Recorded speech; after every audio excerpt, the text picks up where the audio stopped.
Elevated Grapes Podcast. Elevated Grapes Podcast. With your host, Sethi. Your host, Sethi. And Stylist Rashi Bindra. It's time to get started. Let's talk fashion, shall we?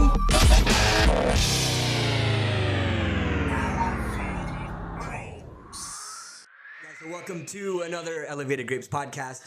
We're very happy to have with us AJ. He's a fashion and commercial photographer out of Montreal. Been published. Oh, yeah.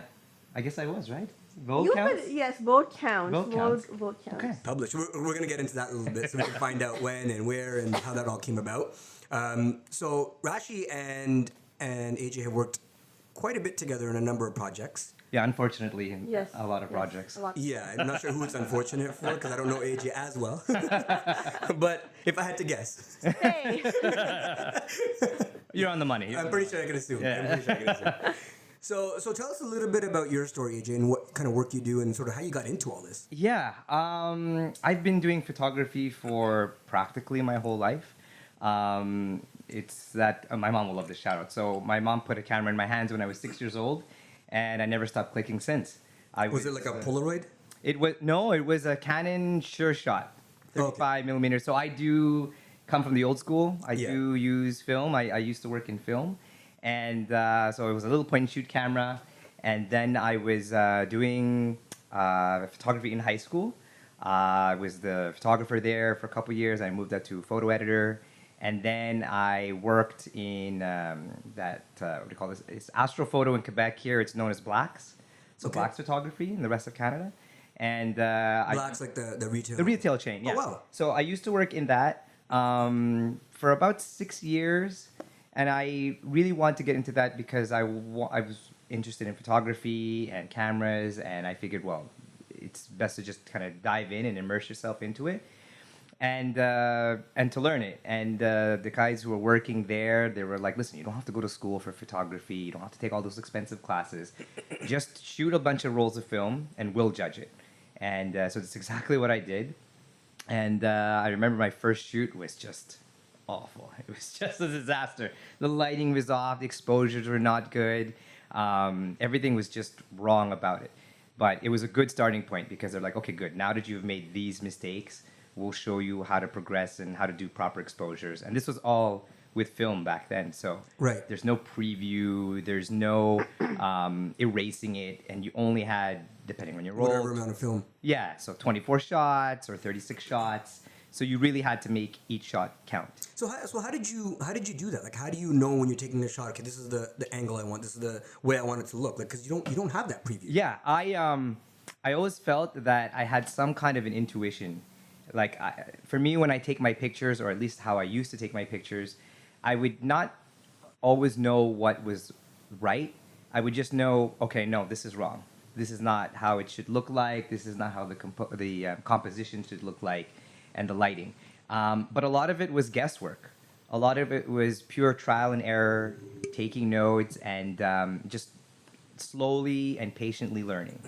Because that's all you could do with film. There literally is no going back. There's no erasing. There's no preview. So you were from the day when you had to go into like a black room and sort of use the water. You see like on movies sometimes. I know. Usually it's a creep who's like a serial killer. So I don't know if the guy in Stranger Things was a creep because like there's that scene where he's in the dark room. No, you know what? That's the one thing I have to say. I don't really regret many things in my life, but in terms of photography, the one thing I do regret is not doing darkroom photography, darkroom printing of the pictures. Right. Because I came into the era where we were slowly moving into digital. Okay. So at that time, it became very expensive to do darkroom, and there wasn't a lot of locations, especially in Montreal, to do it that was affordable. So I said, you know what? Then there's really no point. And in the store, we already had our machines there that you just throw the film in, and it pops out the pictures in not a lot of time. So that's how I that's where the day you're from. So talk to me a little bit about your thoughts on the difference between someone who's taught photography formally through school or courses versus someone like yourself who's been through it sort of through the natural progression. But then I think, hold on, just going back to that point, I think something like that of yours comes from also part of the experiences that you've had, one of them being, well, we'll call it RM for safety reasons. But there was also a bit of teaching from what I recall. In RM? In RM. I don't know if I would... Sorry, what's RM? Okay, so maybe we should speak a little bit before we go into that about Sure. how we know each other. Yeah, I think that That'll gives a lot of explain context. a lot about RM and actually a lot of my career. RM was this, I guess you could call it, media group founded by a certain person who, for this, will remain nameless. Right. That pretty much I brought... feel like I'm gonna have to hear this juicy story after that. I guess that depends how much of this goes into Yeah. And for those who are just listening, it's wine that I'm pointing to here. No, it was a media group that was founded by this guy who, like many people, would have these sort of promises that, okay, you join us and you'll be able to have this kind of credibility, we can help build your career, blah, blah, blah. So it did bring a lot of people together. It did bring people from music, from photography, from creative spaces, that sort of thing, together. And we certainly did meet a lot of interesting people along the way. We had access to a lot of different shows. Like, for example, for me, there was a part in my career where I did concert photography. Oh, wow. And I think through that, in 1 year, I shot Pitbull, T-Pain, Flo Rida, Mohambi, and Akon. All in In the same year. All in one summer. Oh, wow. Yeah, all in one summer. So for me, that was really exciting. But being in that group, we, at least with Rashi, she made us realize that, you know what, guys, at some point, you need to be paid for your work. There's Basically, there were like red flags, and me being me, I don't know if this is a good thing or bad thing at that point, but me being me was just like, either we start getting paid for what we're doing, or we start getting recognized, or we're all gonna leave. And this is just not the way to like go about things or whatever it was. And surprisingly, a lot of us left. Like, they actually saw my point of view. Yeah. Right? Yeah. And we all kind of left it, and that organization actually broke. So it's no longer around, is what you're saying. I think it still is, It's but in there, some but there's very different no- version. Okay. Yeah, Very, very different. It's not what it was or what used to be, or that credibility for it is still not there, because Yeah. a lot of us still know each other. So even though some of us landed in LA now, some of us are in Vancouver, Montreal, like Toronto. Everyone's all in different places. Yeah. It's kind of cool from a network perspective for you guys to do work. But it's not only Yeah. that. It's just that everyone is Total side succeeding point. in what they wanted to do, Right. and what was happening in that group, which is what I started realizing, is that this guy is, making us feel obligated, that he's giving us these opportunities, even though they weren't the full opportunities that we wanted. But at the same time, he's putting us down by saying that if we were to leave this organization, we would never get anywhere. Yeah, That- exactly. Of- Like of as what- if Well, it's a fear tactic, right? of- Like of what we he's wanna trying to keep do. you captive in the organization so you guys don't leave. And one of those girls, she is gorgeous, she's beautiful, and he told her that she would never be an actor. And now she's in LA. She's doing extremely well. pursuing her acting career. Yeah, she is. Yeah. Colleen, yeah. We have the other guy whose music career has taken off like there's no tomorrow, and I'm still lucky when he sends me like a message, what I Right. mean? 'Cause- and we go way back, and then there's obviously Frank and you and Yeah, myself yeah. and a bunch of others. So it's Sorry, real quick point. If you're listening right now and you heard a doorbell, that's because our pizza's here. yes. Oh, it's is it? weird. Yeah. Yeah, it's a Oh, roll. We ordered What pizza pizza. did you guys get? For those listening on the podcast, if you randomly heard a doorbell in between, I love it if it's breakfast pizza. it might be. It's It might always- be. It's a surprise. Okay. Surprise pizza. Or the Surprise day, pizza. The day after New Year's breakfast pizza. Yeah. No, that's just cold and it's in the fridge. And The best kind of pizza. The best kind of pizza ever. The best. Sorry, continue on with the story. No. So I was just saying that was the turning point for Yeah. a lot of us in kind of also understanding what we wanted to do, or which kind of direction that we wanted to go. Like, I didn't know back then that I wanted to do events and fashion. I had no idea, and I also had no confidence in doing any of these of these things. Right.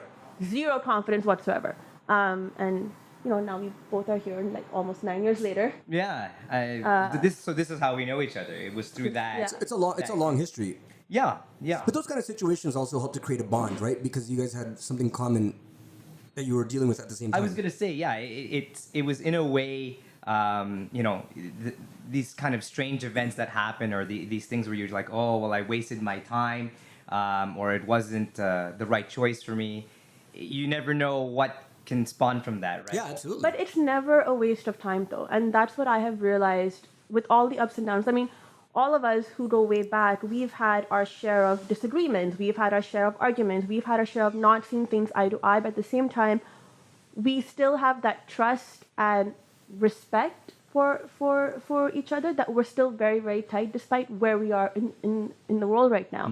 And which is why when he needs something or I need something or somebody else in our space needs something, we still have that sense of being there and getting things done. Right. But whenever Connection. whenever we've had these thoughts, I've always said to them, guys, it may seem like a waste of time now because it's so like tunnel vision.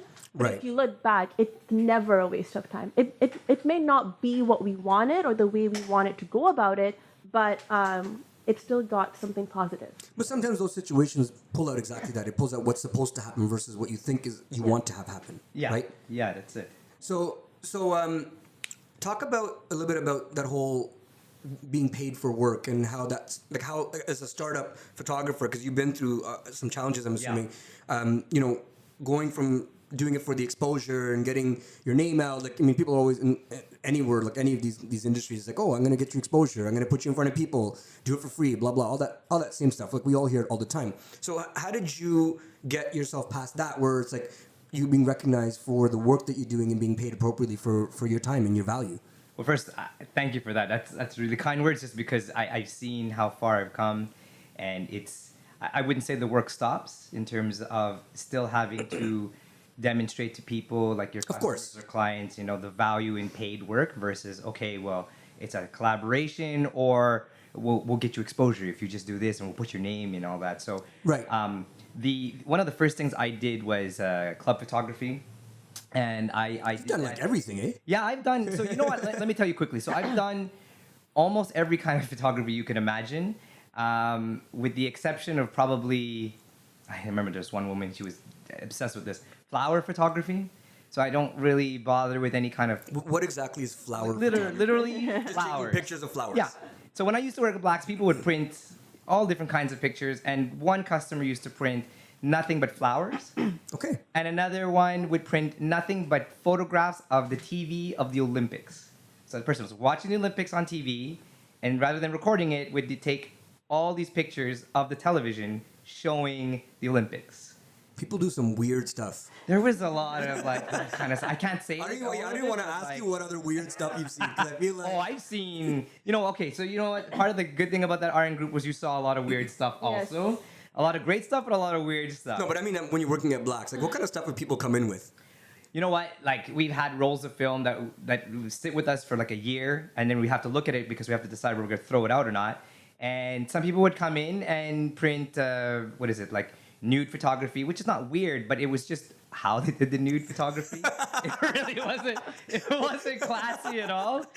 Like, You got to give us an example now. I guess there was one where the woman was sitting on a chair, like a really old wooden chair. Are And you going to say a really old woman? yeah, I know. I don't want to judge her age. Yeah, no judging, no judging. But she was sitting on a really old wooden chair, and she was naked, and just the lighting was bad, and the Why do you pictures still didn't look remember this? tasteful. Is my What? question. I love that he got technical. The lighting was bad. I'm a photographer. Right? Like, why do you still know this? You know what? It's one of those things where you're just like, in photography, it's not about being always the best. It's about being different. And even if it's like the worst thing ever, Yeah. it still stands out. You know what's really odd to me about that situation is you're comfortable enough to give that to a random person in a store that you don't know to print for you. Like, there's a very high likelihood that you're going to see what's in there. Yeah. Maybe they didn't know. Maybe the customer thought it was just all automated and they had no idea I don't someone's think so. going to look at it. I don't think so. Yeah. Like, I'm thinking, not But that I would take maybe those they kind of figured it pictures, out, but I was that's like, I would never give that to anybody to print because that's weird. Maybe that's why they didn't come back. Yeah. Just a year later, like they never came back. No, we're done. And we had a lot of packages. We had one from one client who was like, why does he keep dropping off this film and never picking coming it up? back. It's really weird. That is bad. But no, so all the kinds of photography. I've done concert, nightclub. I've done sports. Actually, now this week is the Rogers Cup. Yeah. I photographed the Rogers Cup a couple of years ago in Oh, that's Montreal. cool. So the women's side. Yeah. The Formula One, fashion runway, news journalism. There was a big part of my career where I was focusing a lot on news journalism.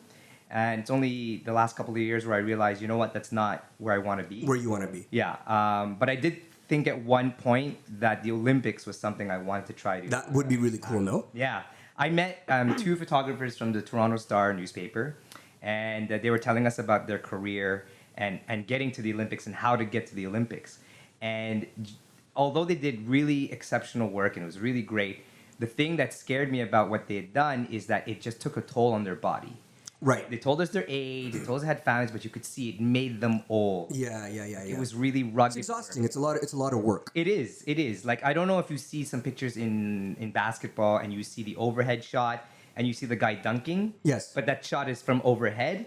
So they have to actually go and put that camera there manually. They have to put all the harnesses, they have to put remotes, and it's not, there's no assistance from the stadium that helps them. It's the photographer that has to bring his own ladder, has to do this entire setup himself. And that's even before deciding, okay, now I'm going to go take pictures. Right. So all of that to say, it was something that I felt that I just didn't want to pursue in terms of how intense that was. And also because you really have to love sports. Right. To be able to shoot that kind of photography. Are you a big sports fan? I like it more for the entertainment. I love the Raptors. I was watching it on and off, but I love that, you know, they really made it all the way to the championship this year. And my buddy came here, and he came with, you know, all the 2 million people that showed up, and we were watching it at work back home. And we just saw all these people showing up. We're like, wow, this is so crazy. Yeah. Because the city only expected 500,000, and then 2 million people showed up. It's crazy. 2 million people showed up, and only a few, I'm going to call it, quote, minor incidences happened. Sure. Like, with 2 million people, it could have been way, way worse.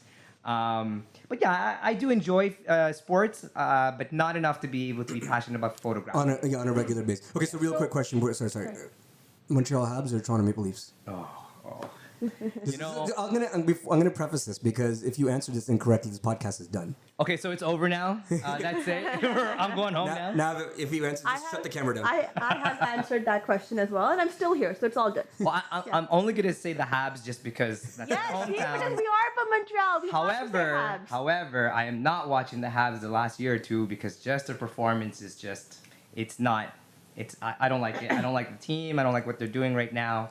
So you're not supporting the bad I didn't watch the decisions. Habs at all this last season. I just didn't. Okay, fair enough. Wait, sorry, that was a quick side check because I had to ask that. Yeah, I know, that's okay. We're sitting in Toronto right now. So. Yeah, I know. I'm like, okay, I Yeah, careful now what color It's flag okay. I care. Rashi constantly promotes the Habs, so I do not constantly promote it. she's done it once, but it's more than.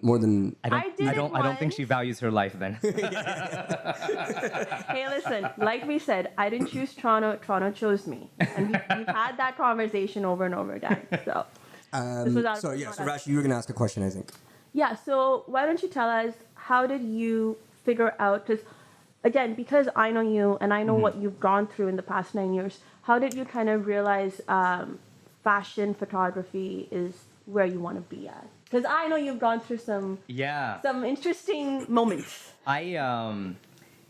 So the nice thing about having tried all the different kinds of photography is that it allowed me to figure out, you know what, where do I want to spend most of my time? Yeah. And especially, how do you want to make money from it, and how do you want to make a business from it? I don't subscribe to the whole starving artist concept. I think if you're really talented in what you do, the next important thing is to be able to find a way to make a living. To get paid for it. Yeah. Yes, absolutely. Right. You add a value to a need or service. Like you should be being paid for it. Yeah, and that's what you were saying before, and you were asking me before about having to show that value to customers. There's a lot of business side to it. It's harder in photojournalism because you can't really demonstrate the business side of it. It's really just who will take you as a staff photographer Right. for Getty Images or for the Chicago Tribune, versus the fashion photography where you're really selling yourself more. But coming back to you, Rashi, how I decided upon this was actually you who helped remind me about this, because we had done... Yeah, I know. I'm giving you hey, just take this credit here, okay? I'm not going to give much of it, but take it when you receive it. When you get a compliment, just take it, please. I don't remember this, but sure. No, I did touch upon fashion photography many years ago, and I tried it, but you know what? At the time, I didn't have the right surroundings. I didn't have the right people supporting me in it. Often at times, and I don't know if other male photographers have faced this, but I'm sure they have, you'd have your friends around you telling you, oh, well, you're just in it for the girls. You're just in it to take pretty pictures of pretty girls. And so that wasn't the right. There's nothing wrong with that. There's nothing wrong with that if you're doing it for the right intentions. If Absolutely. you're doing it for something that's more Perverted. yeah, or for yourself, and you're not being professional Absolutely. about it, then it's not the right incentive.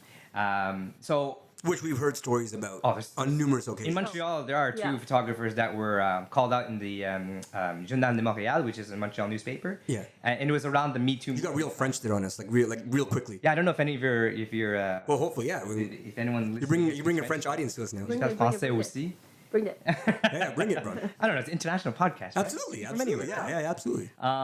So what was I saying? So You got two Doing it for the right photographers. reasons. right, the fashion photography coming into it. I tried it. I didn't have the right motivations, and at the same time, we didn't have things like Instagram Right. back then.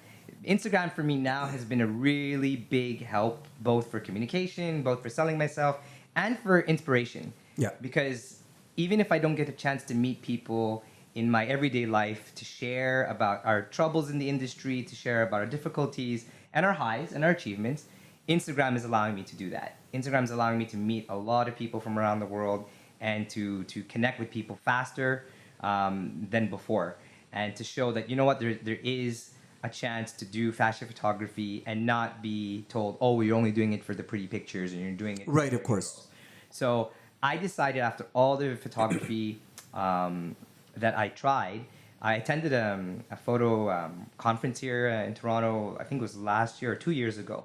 And one of my favorite photographers, Miguel Jacobs, he works here in Toronto.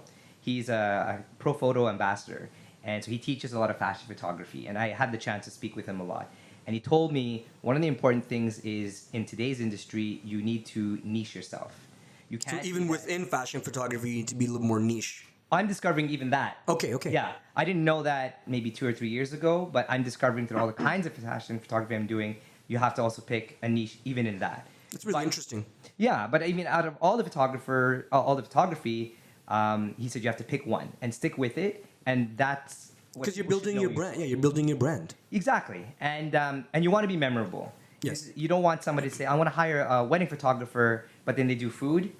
You know, if you think about it that way, it's like, well, why would I hire that type of photographer? Well, we constantly battle with that too when we're doing shoots or even like video. Like we want the right person who's going to understand our concept. Like you can't necessarily work with, sometimes you can, but a videographer, photographer who's niche in a specific market. Because if we're doing something fashion based or like in a photo shoot or sort of an event coverage, Yeah.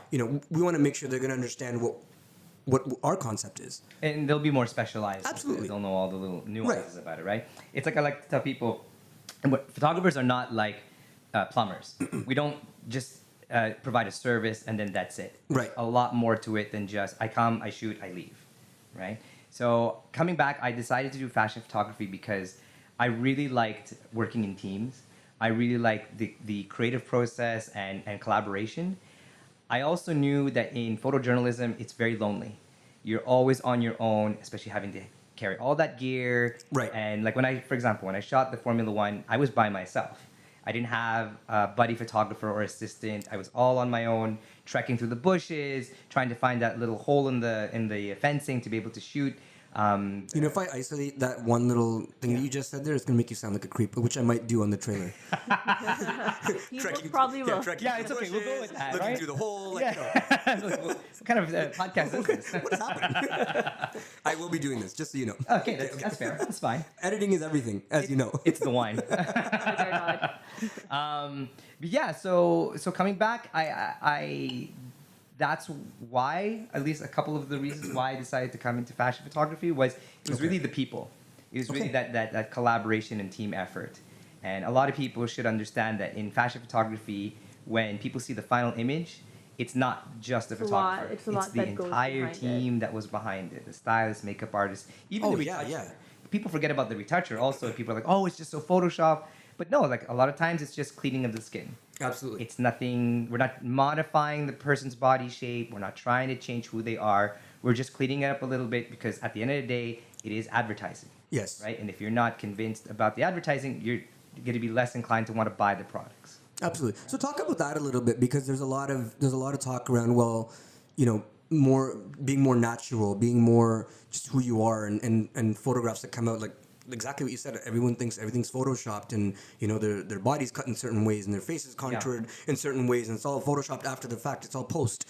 So talk about that a little bit in your world, because you work with fashion all the time and work with models all the time. Like, how much of it is post? How much of it is natural? And what are your thoughts from a advertising or like an Instagram perspective on which way is important and why?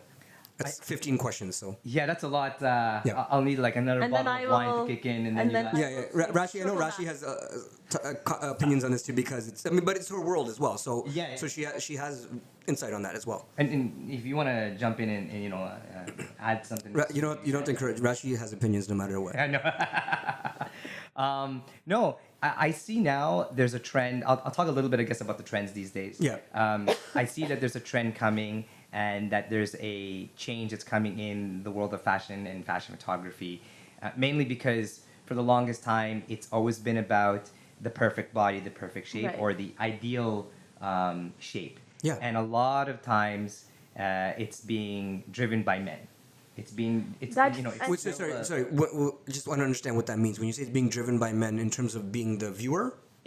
Well, yes. Well, it's also it's also men's perception Right. on what they want in like, okay, let me say this properly. It's men's perception on what they are looking for in what's termed a beautiful girl, or what is accepted, right? So believe it or not, and I'm not trying to bash any of our male listeners or like you guys, because we also come Which is majority of our target market. So yeah, but the reality is, without feeling like I'm bashing anyone, you guys have driven a market where women have become so insecure about their bodies and their looks and how they're supposed to be, act, behave to please men and to want them. Because let's be real, women are also very emotional creatures. The way they think and what they've been told by society is eventually is like, I need a man to get married. Now, in that entire span of time, the images that you see on Vogue, on Elle, on any of these magazines, they're also driven by what the perception is of what these women should look like, which is by men and what they accept. It's very rare to see, a very handsome guy walk in with a plus-size girl, because in his head it's like, oh my God, what will people think? You rarely see that. That's changing now, because now women have become a lot more confident in saying, okay, you know what? F off, this is what I want, this is who I am, take it or leave it. But you still have a lot of men who are very superficial and who are very shallow, and those trends have played in the fashion industry in a very, very big way, and people do not realize that. So, but on the flip side, and I'm not disagreeing with that, because there is a lot of that, and it's evident that you see it everywhere. But on the flip side too, I mean, a lot of the male models you see are, the perfect height, like a 6 foot chiseled body, perfect chest, 6-pack abs, like toned to the nines, like 0% body fat, and on the male side, that you're seeing the exact same trends, right? And then so when women are looking for a guy too, it's like, well, I'm seeing all these pictures on Instagram, I'm seeing all these magazines, and every guy like in these photographs looks perfect, like out of like a movie, or or quote unquote photoshopped, since we're on that topic, but. And that's the same perception is being built on the flip side too. So it kind of works both ways as to what's happening overall. Yeah, go ahead. You do. I 50% agree with that. Not entirely agree with that, because again, this goes back to the whole what is ingrained in society for what women may want to look at the end of the day. Because men are never pressured since they're young that they need to find a wife and get married, right? They are told that this is your career, this is what you want, blah, blah, blah. And if you find someone at a later age and stage, it's fine. So men do have that power in saying that, well, this is what I'm looking for, and this is how you're supposed to be and look. Women have been told since they're young that, you know what, you have to be a certain way, you have to take care of yourself in a certain way, because your ultimate goal, no matter what you achieve in life, is to get married and have kids. Sure. We're going to take a quick pause for a quick break. All right, guys, it's your host, Sethi, and you are. Stylist Rashi Bindra. And so we're at the Shop Cassandra Elizabeth grand opening. It's the launch to her Lines retail shop. It's actually really cool. I'm so proud of her. I don't want to leave. Yeah, they got spots with like couches on the floor, cushions on the floor. I They know. got these swings in one of the sections. Yeah, can you go on the swing? No, because I got something I'm gonna do. You guys ready for this? God, no. Like, me and Rashi are wearing the exact Same pants. Same pants. Yeah. So we just styled it differently. And so, but you can do this with these pants. I am not going to be doing that. Look at that. What are these? I got to try, keep pushing on. I'll be pushing on. I'll be pushing on. I'll be pushing on. I'll be pushing on. I'll be pushing on. 1122 College Street. 1122 College Street. Come check it out. Do not You're not gonna take them off. Do not do what he has done. You're gonna do Please. You're gonna, No. We're gonna have a good day. Okay. So And we're back. So sorry. Just to recap, we're talking about the perception of women and how males have contributed to that perception of women. So sorry, Rashi, continue. So that being said, I'm not disagreeing with the fact that there are women today, who do want men as well to look a certain way, but that realization has come after the whole social media explosion, after the whole, hey, wait a minute, like if this guy wants me to look this way, now why can't I have that? Right? It's come to that point, but again, it's not a make or break factor for them. If they find a guy who is amazing in many ways, but may not have a 6-pack ab, you know what? That girl, she'll say, hey, I will still be with this guy, but I guarantee you, on the flip side, that guy will still think twice if this girl may be everything else that he wants, but not have, I don't know, a certain like a certain look, he may still think twice about being with her. But I think that's attraction in any which way you look at it, right? Like I don't know necessarily that it's always that like I may like a specific look that's different than what AJ may like in a girl as a specific look, but it doesn't necessarily mean that that's the look that you're only seeing on your Instagram pictures or your Vogue or Elle magazines or whatever the case. No, that's not what I'm trying to say. I'm just trying to say that this is how it's all kind of, if you really look back, and the reason I stand by this is because I've done all this research. Sure. when I like my morning readings or all these sort of random stylist stuff and fashion stuff, but how our society has evolved and our culture, and this is not about just in general over the years, that has what's played a role in even doing fashion shoots and even doing fashion articles, right? So that whole concept has evolved. And then going back to your point is, yes, it is a male-driven industry. It, believe it or not, still is to some point, but that's now slowly changing and now slowly shifting, right? So. And you can take it from there. And that's what I wanted to point out in at least the photography I'm doing now and the kind of inspirations I'm drawing from. A lot of times fashion photography is being sold to women. At the end of the day, it's advertising, of course. Sure, absolutely. Advertising of beauty products, and the predominant clients are female. So I see now in the trend that because of all this perfection that used to be in photoshopping and all of that, now the customers are speaking, and the customers who happen to be women are saying, look, we want to see advertising that more relates to who we are, like real bodies, real shapes, not this size 0 or Victoria's Secret ultra slim or super athletic, and only that. We want to see the real shapes and the real bodies. I also see a trend that's moving in the beauty industry, not just for women now. I saw this commercial, I don't know if you guys saw, for Sephora, and it was they were targeting and using people who aren't just females, they were using from LGBT, and they were using different shapes, different body types, and they were... Total inclusion. Total inclusion, and they're writing on the fact that it's true that beauty isn't just for a certain type of person anymore in terms of the beauty products that they're selling. And the same goes for the curvy industry, which used to be called plus size models. Right. Ashley Graham, which I'm a big fan of hers, she is really advocating and really spearheading the movement of showing how you can have what they now call a curvy body. Absolutely. Right? And it can be sexy and it can be appealing, and women could relate to that and be like, you know what? I can look like that. Healthy, for sure, because she still is healthy and she still works out. Of course. Well, right?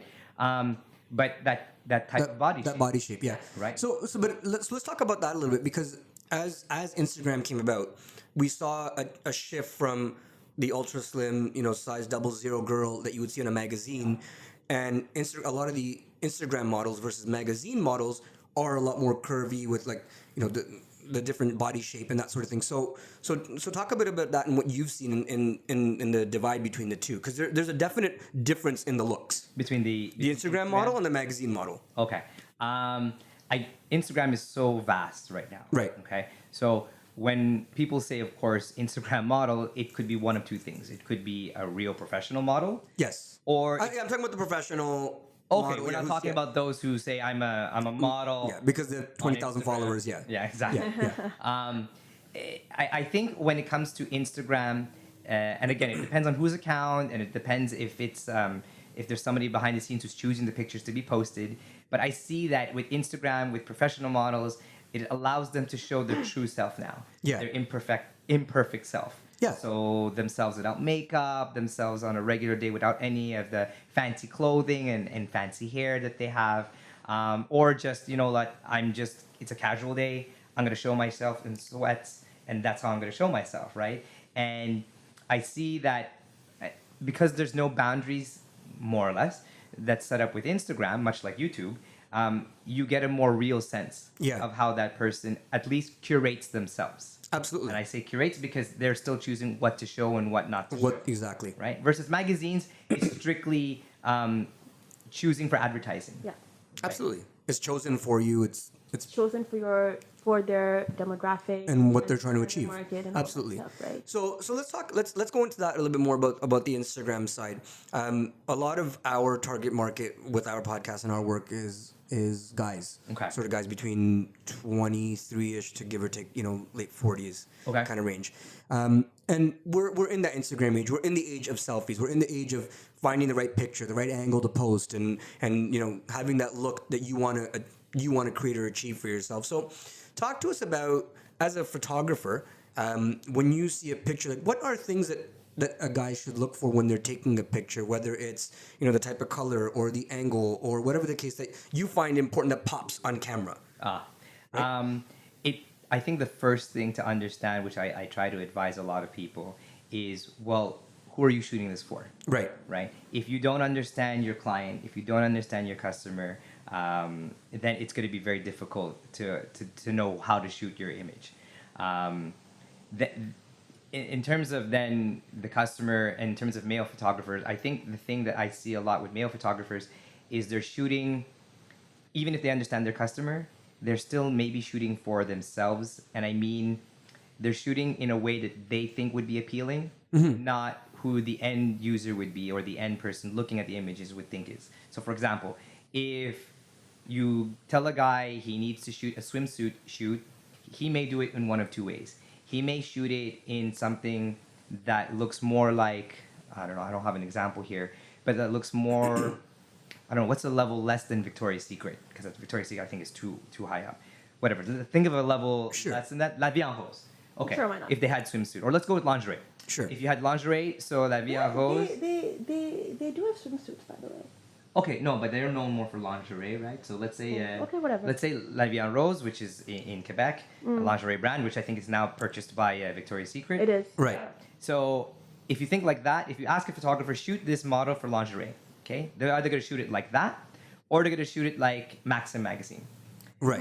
It's both lingerie, but depending on... They're shot very differently. Exactly. And if they understood who the client is, they should realize it should be shot a little bit more like La Vie en Rose. Because again, like I said before, 90% of the customers who are buying this are women. Right. Versus the other way, where it's more for a men's magazine. So it's targeted differently. The look is different. Yeah. So I think in terms of composition, they need to understand the customer. They need to understand who they're shooting for and where it's going to be presented. In terms of lighting, again, it depends on the mood. It depends on what the brand is about. And I think that's the other thing. Once you understand the customer, also understand the brand. I often at times when I'm discussing with potential clients, I try to understand their brand. I try to understand their marketing. What is it about your brand that you're trying to sell? What is it about your brand that makes you? Right. Right? And this can be an individual customer, this can be a bigger corporation or a bigger company. I think a lot of photographers fail to understand that as well, that you have to understand about their brand and what their brand is about. And then also about, I guess I want to say, telling the story behind the pictures. A photographer is hired because the potential customer sees the quality of the pictures, they see their portfolio, and they may or may not say, look, we like it. Can you either do it like this, exactly as you have on your portfolio, or we're hiring you, but this is how we want to shoot it. So as a photographer, you have to understand that you may not always have your, let's say, your style imposed on that But customer. I'm gonna circle back on that because you and I, we've worked with each other now for numerous shoots, and we've also covered shows as well. Yeah. Right, in Montreal. Different And events. Yeah. Yes, we've done that. So we have an understanding of what your style is and how you want to go about it. Now, what I do want for you to talk about a little bit, because I feel like what people don't understand is that when, let's say, you and I work on certain projects, like we don't work on every project. Like you're not my go-to photographer all the time. I'm not? No. I don't understand. Why? I don't have that for like. I'm gonna leave the room now because I don't want to be a part of this Okay, fight. no, No, I'm gonna leave because- now. Thank you very much for the podcast. It's I over appreciate- now. I appreciate your time. Yeah. Because I will be getting a lot of phone calls after this. But when you and I do certain fashion shoots, for example, and some of them have been published, which we'll also talk about. When you and I come up with an idea or a concept, or you say you want to do something, and we kind of work on that, the type of team you work with, I think, plays a role. But let's say if I were to show you something and say, AJ, this is what I want to achieve and shoot, but if that's not your style as a photographer, would you still push yourself to do something that you're not entirely comfortable doing and just do it because a client's asking you to do it? Or would you rather say, Rash, this is for your client, but you know what? Like, I'm not the right person to shoot this. So- how does that work in your world? You know what? It comes back to what was asked me before when somebody says, will you do this shoot? And let's say there's no budget, but you'll get exposure, you'll get credit, that sort of thing. Right, yeah. So this will help your career. And I've heard that told to me. No, this is like a paid project. It's a proper project. Like you have your hair, you have your makeup, you have like proper models, everything. It's just the vision that this client has. It's different than the way you shoot. Yeah, Doesn't align exactly. necessarily with my style. Yes. Okay. How do you go about that? It's simple. Sometimes you have to pay the bills. Good to know. Sometimes that's the driving force. Well, yeah. I mean, look, a lot of fashion photographers I've had the chance to discuss with and look at. You see a lot of their portfolio, and you see a lot of the glamorous work that they do. But what you don't often hear is in between those, and like I said, you have to pay bills. You're going to accept, and you have to take on contracts that maybe sometimes you don't like. Maybe sometimes they're not going to be the best. It's the same as I want to make an analogy of somebody, let's say, going to an office and working a 9 to 5 every day. They might tell you, look, I love my job. I really like working at that place. But it doesn't necessarily mean every day is perfect. The same thing, let's say, with actors. They'll do a whole bunch of different movies. They might not tell you that every single one of their movies is fantastic. Some of them might be flops, right? Right. When you look at it like that, it's like, yeah, but they probably did it also because it's a paycheck, right? It doesn't tarnish. It doesn't mean that they don't want to do it, like their heart wasn't in it. It just means that, you know what, I'm more open to giving this a try versus immediately just shutting it down, like, you know what, it doesn't align with my style, forget it. And there's some photographers and some artists who are like that. They have a certain image they want to project. They have a certain style that they don't want to, let's say, quote unquote, tarnish. Right. And they're very picky about the type of projects they will accept. So I think it depends on the person. Okay. So, but you mentioned earlier, one of the pieces of advice you got was to go in and pick a niche and sort of stick to that niche, build your brand in that niche. So this sort of differs from that a little bit, because if you're going to choose to do other projects that are not necessarily in that niche and don't focus on your area of expertise, then you're kind of taking away from that. And are you, to a degree, potentially doing injustice to the client? Because if you're not necessarily the right fit for that type of work. So I would try my best first, of course, as I always do, to have that discussion with the customer, Sure, absolutely. with the potential client, right? they have to, before me, they have to want me, and they have to like the kind of work that you do. right? And the result. Coming into it, of course, you still have to be professional. Absolutely. Right? You still have to maintain that level of professionalism when you do the work. You may not, how do I say this? You may not be as invested in your heart, let's say, about doing this project. That project, as much as yeah. one that you created yourself. But it doesn't mean that maybe you won't give it your all or you won't give it your best while doing it. Sure. It just means that it didn't come from you first. Yeah. And I think the result of that can be seen through the images as they're being shot or in the end result. Absolutely. Right? Yeah, the work is going to show. Yeah, I think, and I want to stress to those listening that it's really important to have these kinds of conversations and to make sure they're detailed. And I say this because I've entered into too many situations where a company or a private person wants to hire me for something, and their first question is, how much? But you don't even tell me anything about No scope. photography. Yeah, no scope of the work. How much work is involved? What kind of work? Where is it going to be published? What are you going to use it for? How do you even know that I'm available? How do you know that even I would like to take this project on? Again, we're not plumbers. It's not or electricians where you just say, okay, how much is it, and go and fix it. Right. Right.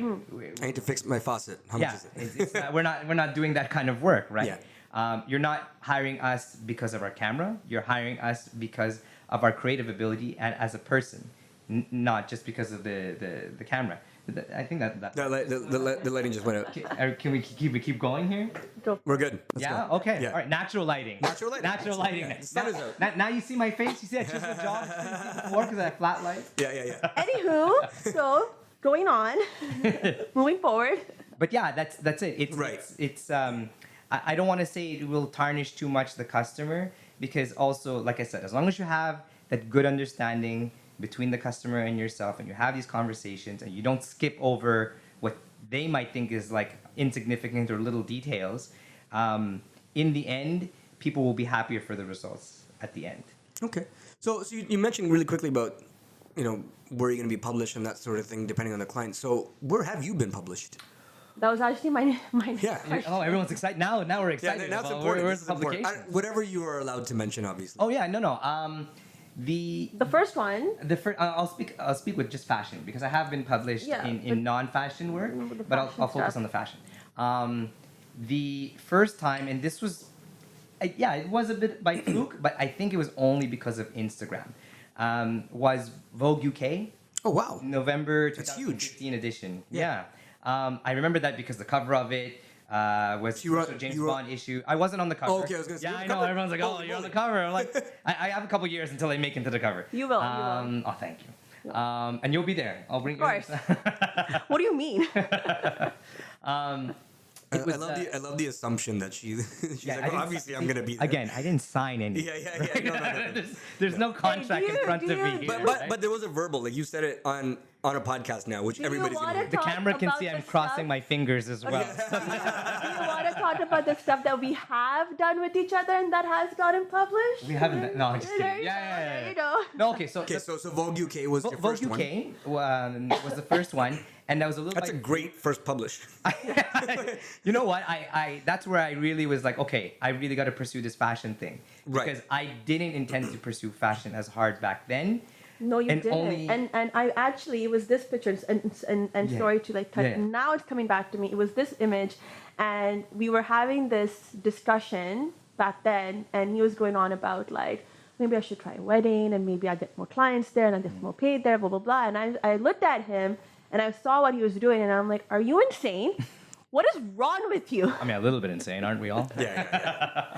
And I think that was when She typically asks every guest what's wrong with them. Yeah. I think Almost so, every right? podcast, if you listen to them, she always asks our guests what's wrong with them. I never asked him what's wrong with them. Well, you just did. Yeah. But Right now. he's a different case. Wow. So Okay. I'm past the case. So I'm what hearing is now? wrong with you? You know what? This is a podcast. Thank you very much for having me Again, here. we finished this podcast 3 times. But I meant to say that since I've known him and I've seen his work and I've always seen that potential, and back then I didn't even realize that I'm able to pick certain things or touch upon certain things. I just saw these pictures and I saw what could happen with them. Right. And around the same time, his like Vogue thing came, and I was like, dude, like, I don't know what is wrong with you right now, but if you do not go and actually Pursue this. I will not be your friend. I will actually not be your friend. So was that We will was that a not good or talk. bad thing? I was at the time. I was. Did you contemplate it? Finally, my way out. Yeah. And here we are. Oh, you put me back in. Oh. That's the rationale. Decisions. Yeah, I know, right? No, but coming back. So yeah, so I worked with a designer, an up and coming jewelry designer. Okay. Her name was Cynthia Ayub, and she has a brand that's called Diosa. So she hired me to do a photo shoot of her. She was going to model her own jewelry. Oh, nice. Okay. Yeah. And so we did the shoot, and I think then she posted it on Instagram on her account or on the business account, and she used certain hashtags. And I don't remember what hashtag she used, but one of the design editors, or editor of designer elements in Vogue, came across it, and then emailed her and said, look, we like what your brand is about. We like what you're selling here. And we would like to feature you in our designer section of Vogue UK for this upcoming edition. Holy crap. Yeah. So these things happen. Yeah, like, cause I always wonder, like, how is it that you get, like, Yeah. in a But it magazine actually like Vogue, happens, right? yeah. And it does. And so they sent her a letter, and then I think she called me and she told me, she's like, look, I have really good news for you, and we're going to be published. I'm like, oh, okay, maybe it's some small magazine. Yeah. Whatever, right? And then she told me it was going to be Vogue, and I'm looking at this. And you literally crapped in your pants. I was like, wait, can Pretty I close. even know? I'm like, I don't even know. I'm so frozen, right? Yeah. And I was like, what?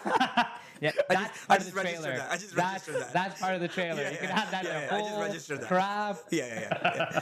Can I even know? You're not. You're not. No, but I froze because I obviously you go in that little bit of shock and a little bit of disbelief. You're like, no, this is it's probably a scam. She probably got some scam email. Right. It's not legitimate. But then she showed me the actual letter with the signature from the editor and said there's a publication ban, like you're not allowed to talk about it until it's actually Of course. printed. Yeah. And that was only going to be 2 or 3 months after we had received that letter. So we had to keep quiet for most of the fall of 2015. And Oh my God, that's so difficult. it was really tough because you want to talk about it. And it was her first big publication as well. Absolutely. And for her, it meant a lot. Because she was an up-and-coming designer at that time. Yeah, exactly. And I was, slowly getting back into fashion. And it meant a lot for me too because it's Vogue, right? Like, Yeah. Vote is vote. what are the chances you're getting published into Vogue, if anything? So then That's crazy. we had to wait, and when we finally had the chance to tell people, well, first we were like, well, we want to get this magazine. You want to make sure it's in there. Yeah, like, we want to go and look My for work it. is actually right? in there. And you couldn't buy it here because it's Vogue UK. Right. So you had to find specialty magazine stores that carried international versions of Vogue. You couldn't order it online or anything like that? It was hard. We tried to Right, look right. and see how we could do it. That time it wasn't easy because we had the same thing with Vogue India back then as well. It wasn't as easy to order it online. Now it's Yeah. all very, very different. Not so straightforward. But in any case, so we eventually I was able to find it in some specialty magazine store. And I remember picking up the magazine. I flipped through it. I was like, "Oh wow, look! This legitimately It's that's there. my It's picture. there. Like, It's this there. is it, Yeah. right?" That's my work. And then I went to the cashier and I showed her, and I'm like, "Hey, look at this! By the way, I was just published in Vogue." And I flipped through, and I showed it, and she was like, "Oh wow, that's nice." And I'm like, Yeah. "That's it? That's Yeah. it?" She's Look, like legitimate. $7. Like, look, I'm showing you I'm in Vogue. This is not like bullshit or whatever. Yeah. And she's like, "All right." She's like, cash or credit? Yeah, exactly. Paper or plastic? Yeah. It's like, all right, thanks. Yeah. This is clearly the wrong audience. Yeah. right? Well, But- you're in the moment. You want to share your excitement, and that was your audience in that moment. But it's okay. But yeah, so Vogue was So my Vogue was your first. Yeah, it was my So first how one. do you go from Vogue and be like, now what? I went from Vogue back down and then started over again. So it's funny because you think, well, Vogue is like, okay, so now you're a shoe-in for everything, right? What I've It's not as easy, I'm assuming. it's not as easy, but I think, who did I learn this from? There's a photographer I admire and I listen to him a lot on creativelive.com. His name is Chase Jarvis.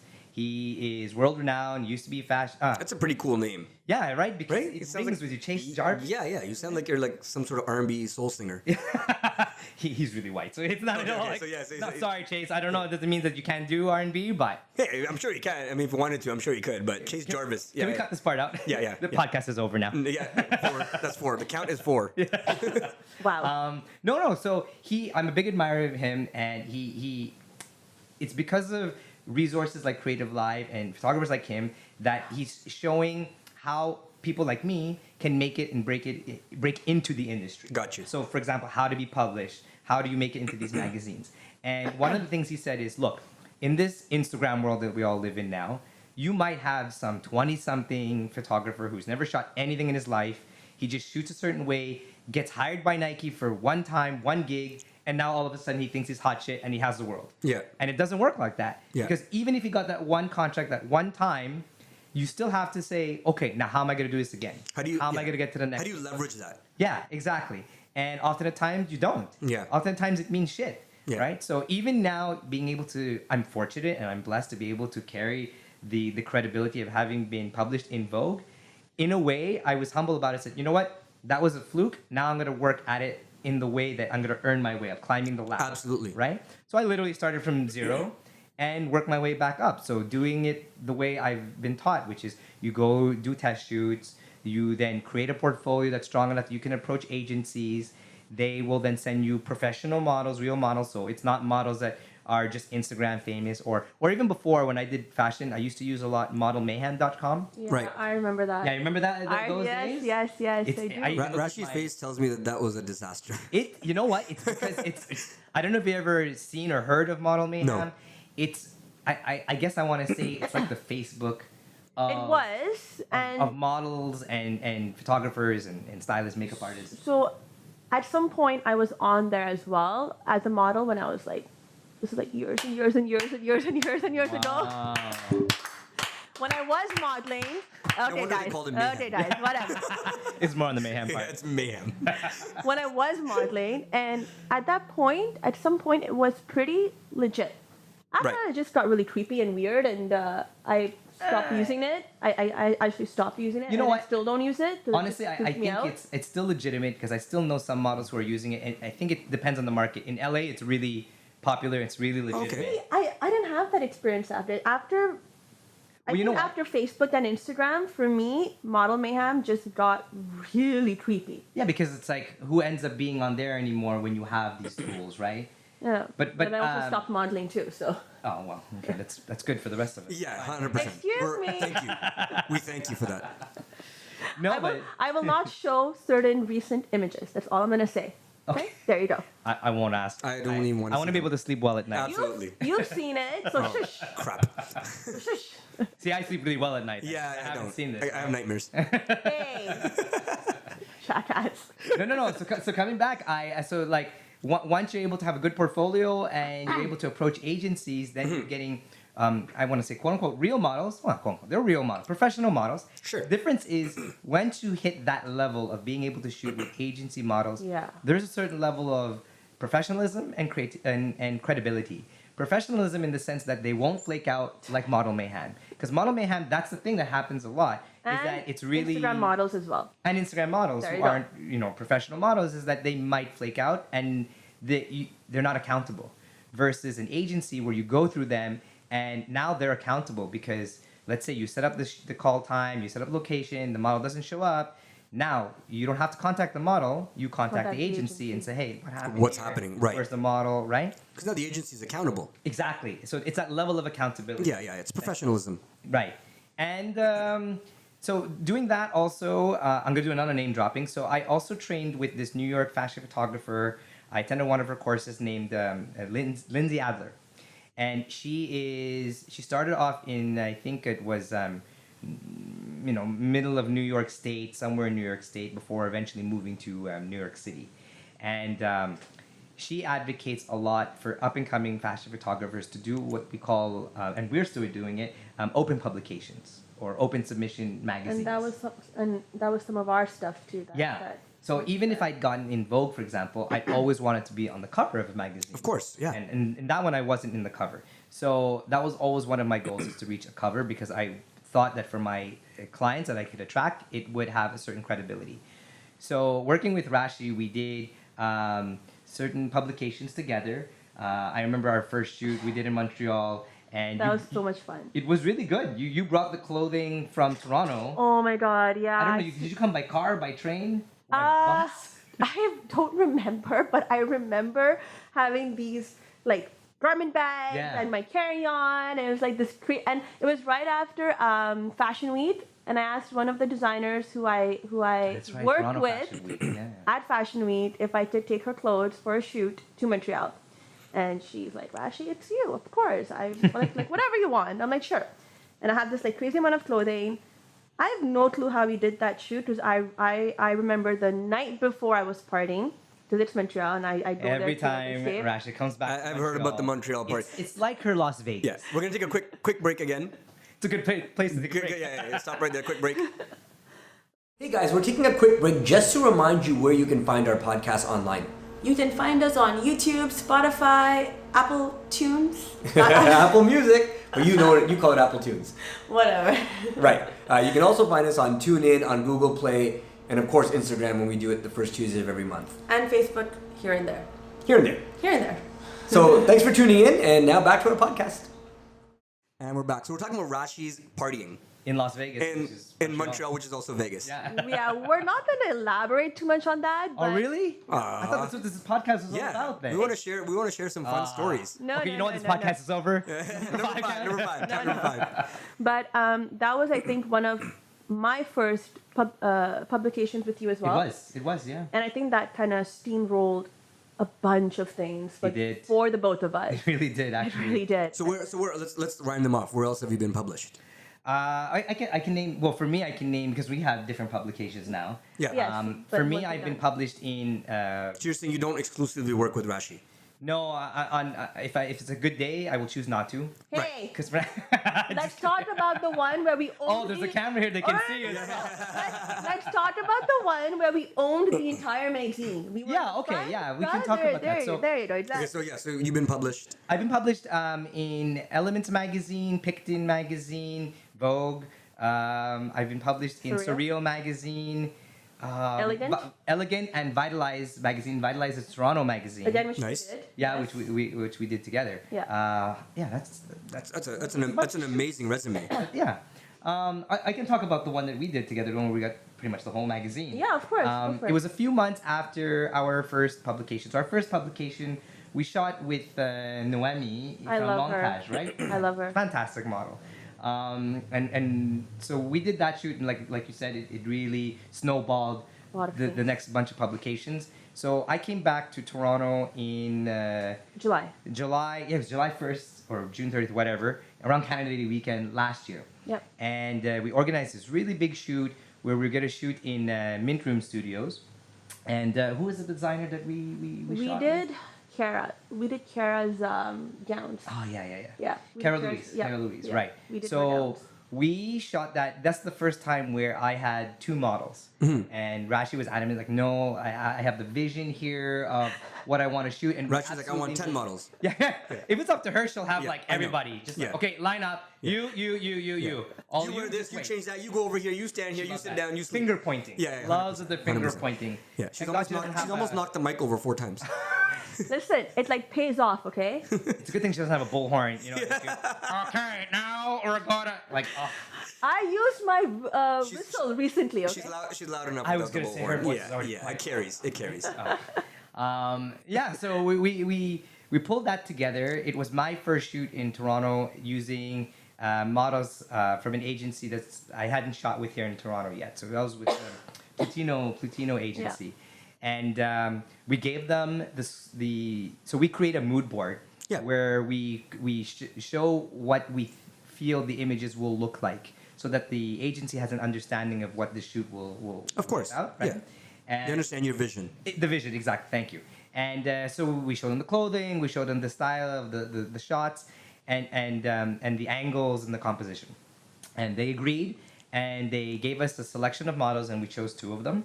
And who did we choose? We chose Tessa and Tessa Matisse. and Matisse, yeah. I'm surprised after all these models I photographed. And you remember all these names, man. Right? It's It's their faces. yeah. I don't remember Rashi's name half the time I talked to her. I just That is obvious. only in my nightmares. Yeah, right. So no, we that was probably one of my largest shoots I'd ever done because we had 2 makeup artists. We had 2 makeup artists, 2 hair, Was it 2 2 hair, models. really? Yeah, it was 2 hair, 2 makeup. It was 2 models. We had a very short time at the It's very studio compressed. because we were also paying for that. And prior to that, they got started with the hair and makeup because Rashi likes to make things complicated. So in her day Really? that shoot, You don't say. you know that movie Speed? Yes. Okay, and remember when Keanu Reeves goes under the bus? He Yes. tries to disarm the bomb, and he doesn't do it, but he ends up stabbing the gas tank. And then the bus driver, she's like, "Well, you thought you needed another challenge? Yeah. Because now the bus is leaking gas." Yeah, That was Rashi that's for that Rashi. morning. Yeah, yeah. She thought she needed Rashi's another Keanu Reeves. Yeah, exactly. so that day I had a shoot earlier in the morning, also with 2 models, and they also got published. And she had to cram that in, and it was not location close. No, yeah. 2 separate, Oh. like it was far. And then I hop over to where we are To our shooting, shoot. And and I crashed after big time. oh man, no, but it was a good shoot. Like it was. was good. We didn't have too much time to prep. We had to come in there very time constrained. Set up the lighting. I had some idea in my mind what I wanted the lighting to look like, and especially talking with Rashi, what the mood and what the idea, the feel of the shoot would be like. But oftentimes you're there and you have to do your best to think on the spot. You have to try to be a little bit different, a little bit creative in how you're going to tackle it because not everything is going to work out the way that you envision on that mood board. Sure. And I remember... Things change. Yeah. The last few frames, I think the last 15 minutes, because Yes. we were really like timing it. So we were always looking at the clock like, okay guys, we have 10 minutes here, 15 And then I minutes yell. there. And then of course her bullhorn voice. Sure, right? yeah. That keeps you awake.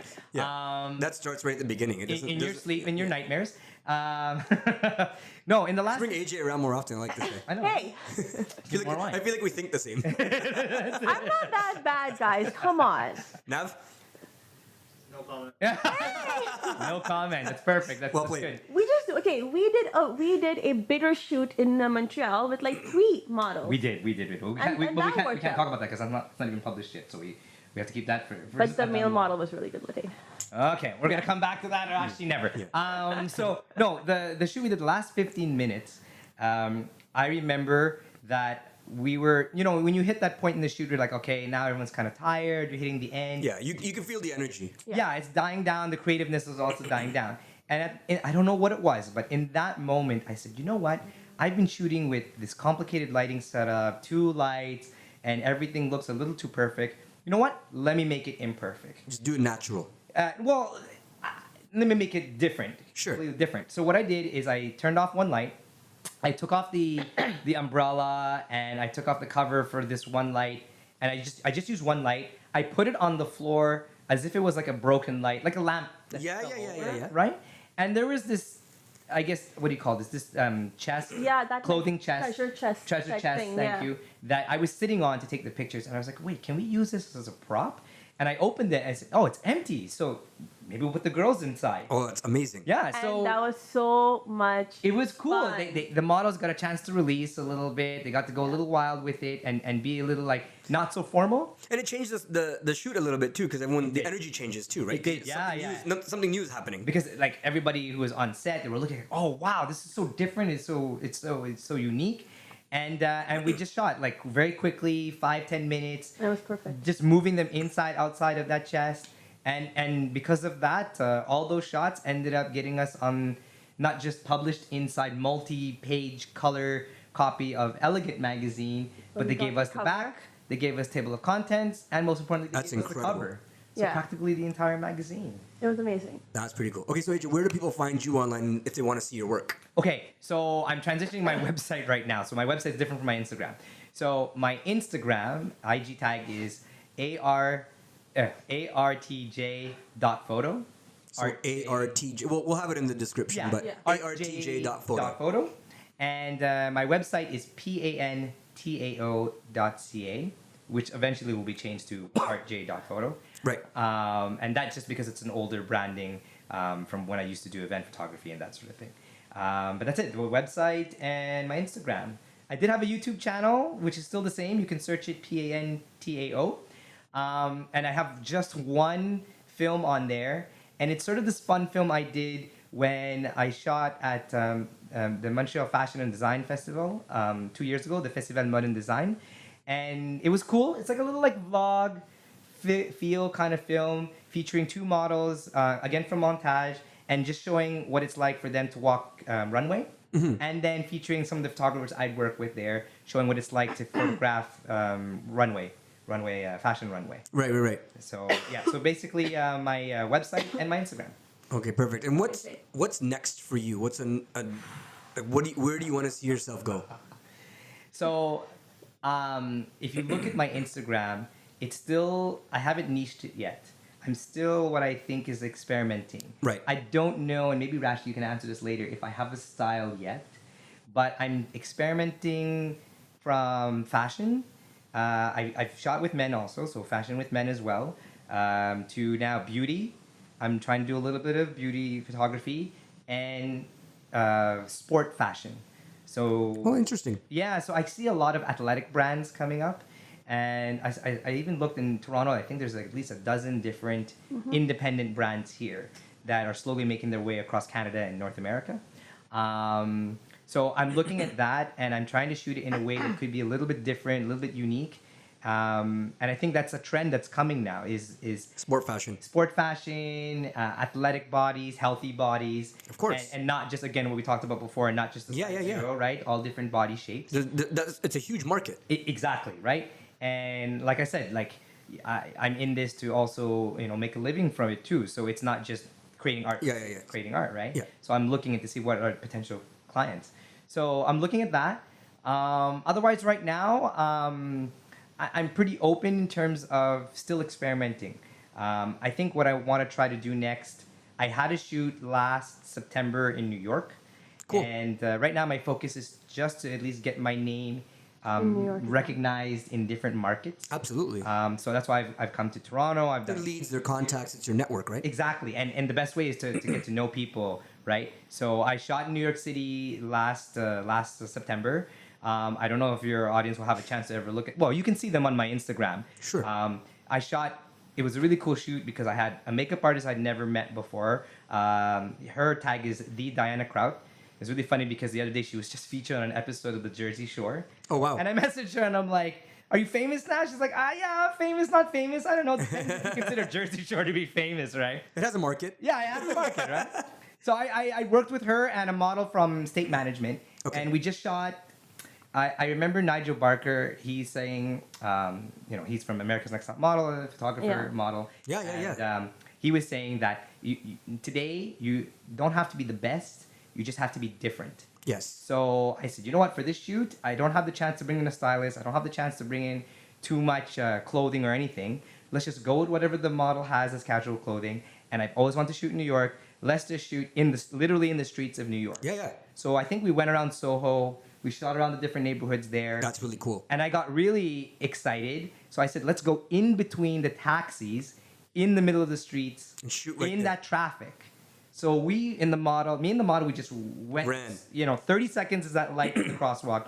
We ran right in between the taxis, and she even sat down on the ground. That's and incredible. I quickly snapped and photographed, and we saw it on the crosswalk, and then got out of the street. And it's really amazing in New York because you know what? People don't give a shit in New York. They don't care, man. They don't care. You can do whatever you want. Exactly, because they're all too busy doing their own thing. Yeah. And I just remember I have a video I posted on my Instagram stories, and I'll post it again, that you see when I'm photographing with the model, everybody just kind of goes around us. They don't complain. They're like, oh no, what is this? What's happening? They're too busy. Send it to us. We'll post it on our Elevated Grapes stories too. It's really fun to see that. So New York is another market. And I think LA. I went to LA. I made some contacts there. I think maybe LA I'd like to go to too. So right now is really just networking in the different markets. Well, that's amazing. Yeah. Okay. So AJ, I'm gonna give you a bit of compliment here. This has been our longest podcast, and it's been ever. Yeah, which is incredible because it's just been like a flow of conversation. Like you gotta do part 1, part 2 here maybe.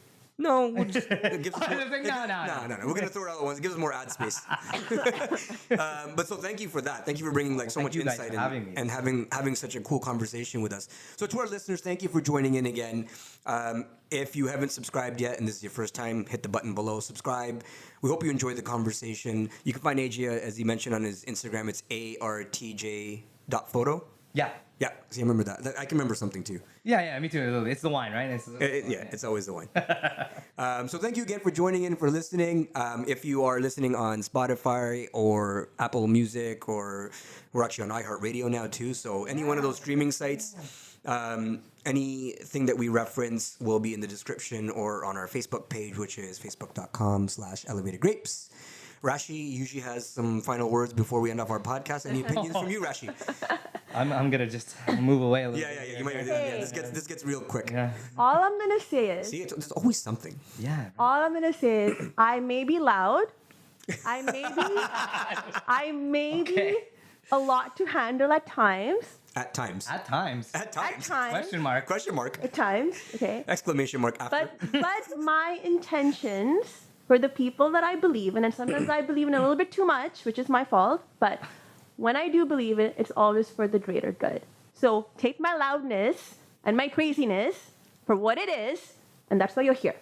The end. That right there is going to be the whole trailer for this podcast. I'm sorry, I wasn't listening. I was too busy having some wine. All right, AJ, thank you so much. Thank you guys for having me. And we'll see all our listeners are here you guys next week. Cheers. Hey guys, thank you for watching that podcast or that video. If you like what you hear and you want to hear more of us and see some of our behind the scenes stuff, subscribe below. Yes, hit that little red, button thingy that's over there, and hit subscribe and keep following us for a lot more cool, fun stuff. Thanks again for tuning in. We'll see you soon.